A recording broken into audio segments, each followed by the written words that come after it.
يا سلام على الكنافة بالشربات. أنا حاسس إني صاروخ وهطير في الجو بعد الفطار. وأنا أكلت طبق قطايف بالمكسرات يا سكيلتون، حاسس إني سوبرمان وعندي طاقة أهد جبل.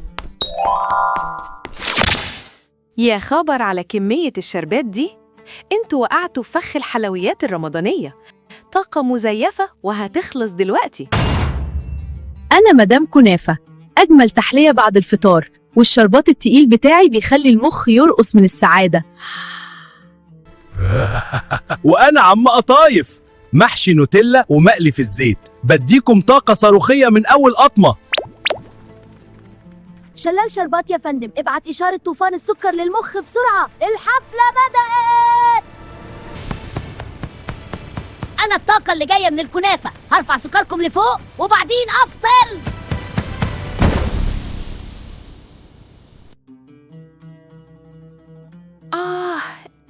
ايه ده؟ انا فجأة تعبت جدا وعايزة انام مكاني. طاقتي خلصت ليه؟ وأنا كمان يا سليم، حاسس إن عظمي بيسيح من التعب بعد الكنافة. فين السوبرمان؟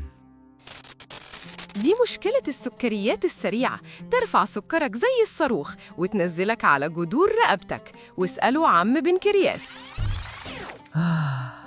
ارحموني، أنا عمال أفرز إنسولين وأكنس شربات الكنافة من الدم، حرام عليكم ظهري اتقطم. السكر التقيل ده دمرني، أنا ما بقتش حاسس بطعم حاجة من كتر الشربات. ده غير تسوس الأسنان، لا ده أنا ما حلتيش غيرهم. ما تخافوش، الحل موجود في حلويات رمضان الطبيعية، الطاقة الحقيقية اللي ما بتخلصش. رحبوا بالبطل.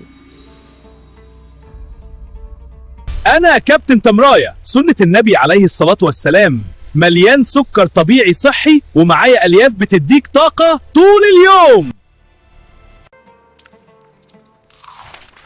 الله على التمر والألياف، السكر يدخل للدم بالراحة خالص واشتغل بقى بمزاج ومن غير تعب. طعم التمر مسكر ويجنن وخفيف عليا خالص، 10 من 10 للتمر. تمام يا فندم، إشارة سعادة طبيعية طويلة المفعول من كابتن تمراية في الطريق للمخ دلوقتي حالا.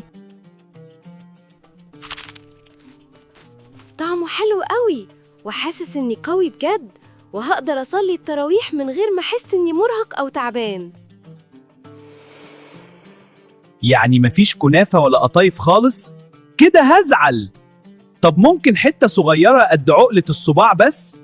ممكن قطعة صغيرة مرة أو 2 في الأسبوع. السر كله إننا نتحكم في الحلويات، مش هي اللي تتحكم فينا.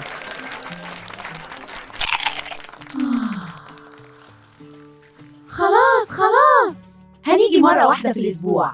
انتم بقيتوا أذكياء جدا.